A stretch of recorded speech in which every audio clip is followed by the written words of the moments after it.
ओम नमः शिवाय। आज से शिव पुराण की रुद्र संहिता का आरंभ कर रहे हैं। आज के अध्याय में नारद जी द्वारा शिव, ब्रह्मा और विष्णु जी के पास जाकर अपने तप का प्रभाव बताया गया है। एक समय की बात है, नैमिषारण्य में निवास करने वाले शौनक आदि सभी मुनियों ने उत्तम भक्ति भाव के साथ सूत जी से पूछा, महाभाग सूत जी, विद्वेश्वर संहिता की जो साध्य साधन खंड नाम वाली शुभ एवं उत्तम कथा है, उसे हम लोगों ने सुन लिया। उसका आदि भाग बहुत ही रमणीय है तथा वह शिव भक्तों पर भगवान शिव का वात्सल्य स्नेह प्रकट करने वाली है। विद्वन, अब आप भगवान शिव के परम उत्तम स्वरूप का वर्णन कीजिए। साथ ही शिव और पार्वती के दिव्य चरित्रों का पूर्ण रूप से श्रवण कराइए। हम पूछते हैं, निर्गुण महेश्वर लोक में सगुण रूप धारण कैसे धारण करते हैं? हम सब लोग विचार करने पर भी शिव के तत्व को नहीं समझ पाते। सृष्टि के पहले भगवान शिव किस प्रकार अपने स्वरूप में स्थित होते हैं, फिर सृष्टि के मध्यकाल में वे किस प्रकार क्रीड़ा करते हुए सम्यक व्यवहार बर्ताव करते हैं, और सृष्टि कल्प का अंत होने पर वे महेश्वर देव किस रूप में स्थित रहते हैं।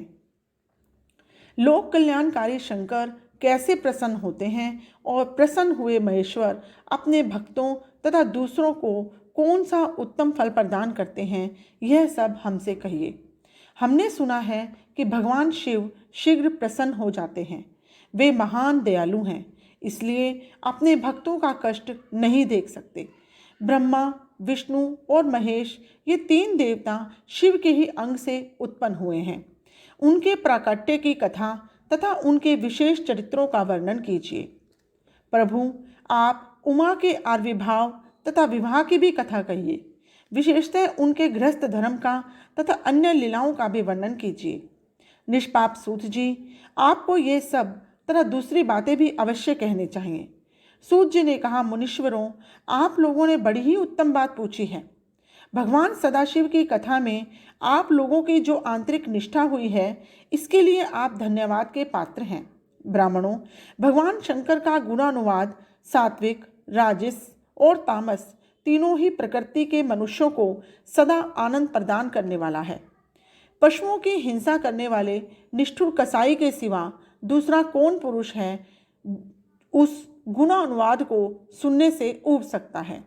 जिनके मन में कोई तृष्णा नहीं है, ऐसे महात्मा पुरुष भगवान शिव के उन गुणों का गान करते हैं, क्योंकि वह गुणावली संसार रूपी रोग की दवा है।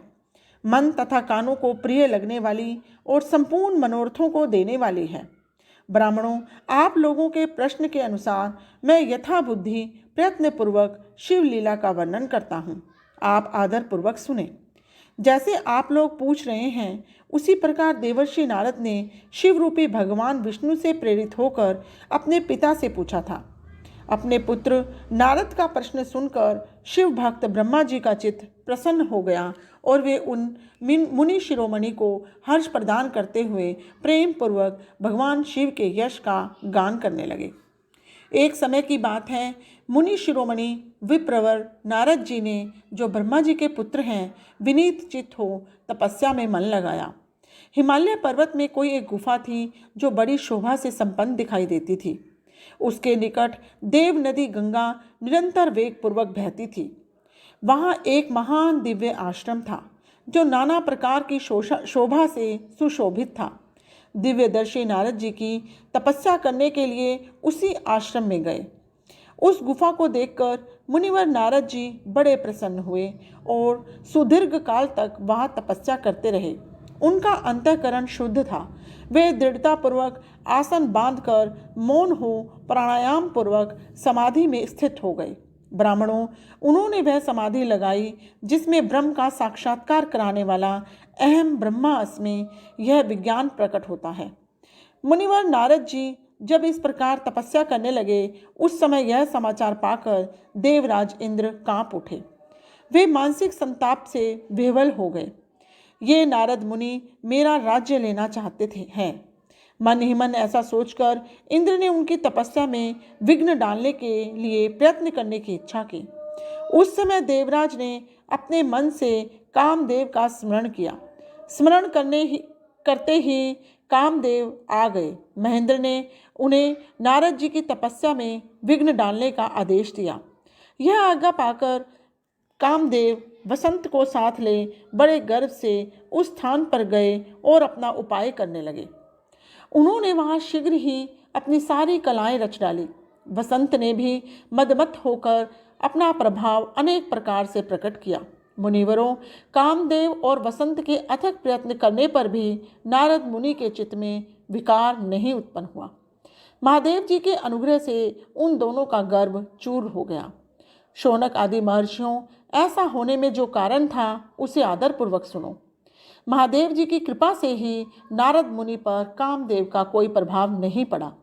पहले उसी आश्रम में काम शत्रु भगवान शिव ने उत्तम तपस्या की थी और वहीं उन्होंने मुनियों की तपस्या का नाश करने वाले कामदेव को भस्म कर डाला था।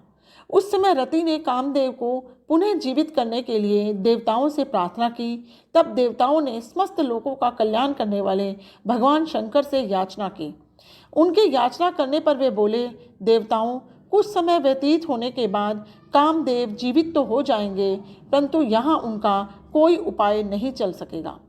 अमरगण, यहाँ खड़े होकर लोग चारों ओर जितनी दूर तक की भूमि को नेत्र से देख पाते हैं, वहाँ तक कामदेव के बाणों का प्रभाव नहीं चल सकेगा, इसमें संशय नहीं है। भगवान शंकर की उस उक्ति से उस समय वहाँ नारद जी के प्रति कामदेव का निजी प्रभाव मिथ्या सिद्ध हुआ। वे शीघ्र ही स्वर्ग लोक में इंद्र के पास लौट गए। वहाँ कामदेव ने अपना सारा वृत्तांत और मुनि का प्रभाव कह सुनाया। तत्पश्चात इंद्र की आज्ञा से वे वसंत को साथ अपने स्थान को चले गए। उस समय देवराज इंद्र को बड़ा ही विस्मय हुआ। उन्होंने नारद की भूरी भूरी प्रशंसा की, परंतु शिव की माया से मोहित होने के कारण वे उस पूर्व वृत्तांत का स्मरण न कर सके।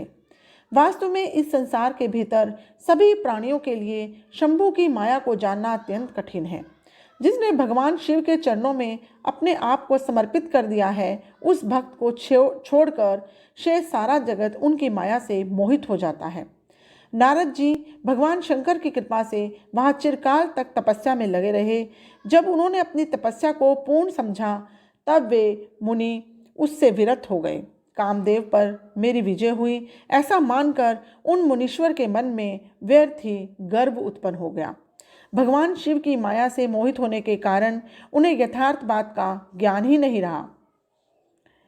उस माया से अत्यंत मोहित हो मुनि शिरोमणि नारद अपना काम विजय संबंधी वृत्तांत बताने के लिए तुरंत ही कैलाश पर्वत पर गए। उस समय वे विजय के मद में उन्मत्त हो रहे थे। वहाँ रुद्रदेव को नमस्कार करके गर्व से भरे हुए मुनि ने अपने आप को महात्मा मानकर तथा अपने ही प्रभाव से कामदेव पर अपनी विजय हुई समझकर उनसे सारा वृत्तांत कह सुनाया। वह सब सुनकर भक्त वत्सल भगवान शंकर ने नारद जी से, जो अपनी ही माया से मोहित होने के कारण काम विजय के यथार्थ कारण को नहीं जानते थे और अपने विवेक को भी खो बैठे थे, कहा। रुद्र बोले, तात नारद, तुम बड़े विद्वान हो, धन्यवाद के पात्र हो, परंतु मेरी यह बात ध्यान देकर सुनो।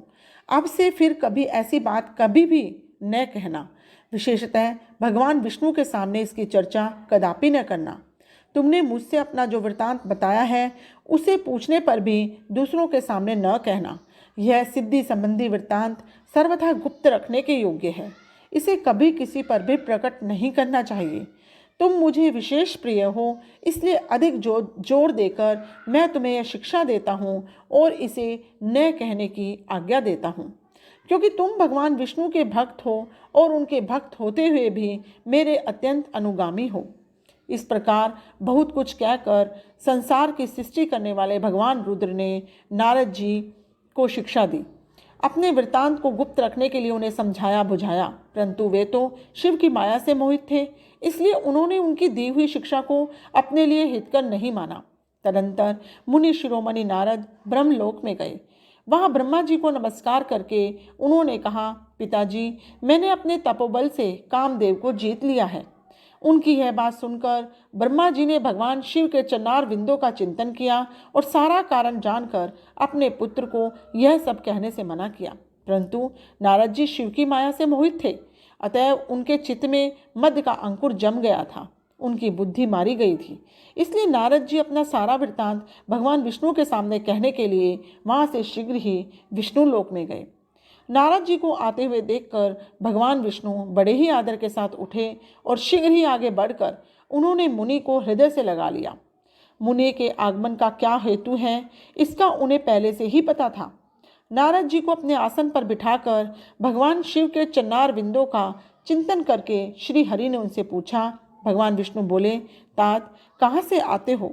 यहाँ किस लिए तुम्हारा आगमन हुआ है? मुनिश्रेष्ठ, तुम धन्य हो, तुम्हारे शुभ आगमन से मैं पवित्र हो गया। भगवान विष्णु का यह वचन सुनकर गर्व से भरे हुए नारद मुनि ने मद से मोहित होकर अपना सारा वृत्तांत बड़े अभिमान के साथ कह सुनाया। नारद मुनि का यह अहंकार युक्त वचन सुनकर मन ही मन भगवान विष्णु ने उनके काम विजय के यथार्थ कारण को पूर्ण रूप से जान लिया। तत्पश्चात श्री विष्णु बोले, मुनिश्रेष्ठ, तुम धन्य हो, तपस्या के तो भंडार ही हो, तुम्हारा हृदय भी बड़ा उदार है। मुने, जिसके भीतर भक्ति, ज्ञान और वैराग्य नहीं होते, उसी के मन में समस्त दुखों को देने वाले काम, मोह आदि विकार शीघ्र उत्पन्न होते हैं। तुम तो नैष्ठिक ब्रह्मचारी हो और सदा ज्ञान वैराग्य से युक्त रहते हो, फिर तुम में काम विकार कैसे आ सकता है? तुम तो जन्म से ही निर्विकार तथा शुद्ध बुद्धि वाले हो। श्री हरि की कही हुई ऐसी बहुत सी बातें सुनकर मुनि शिरोमणि नारद जोर जोर से हंसने लगे और मन ही मन भगवान को प्रणाम करके इस प्रकार बोले। नारद जी ने कहा, स्वामिन, जब मुझ पर आपकी कृपा है तब बेचारा कामदेव अपना क्या प्रभाव दिखा सकता है? ऐसा कहकर भगवान के चरणों में मस्तक झुकाकर इच्छा अनुसार विचरने वाले नारद मुनि वहाँ से चले गए।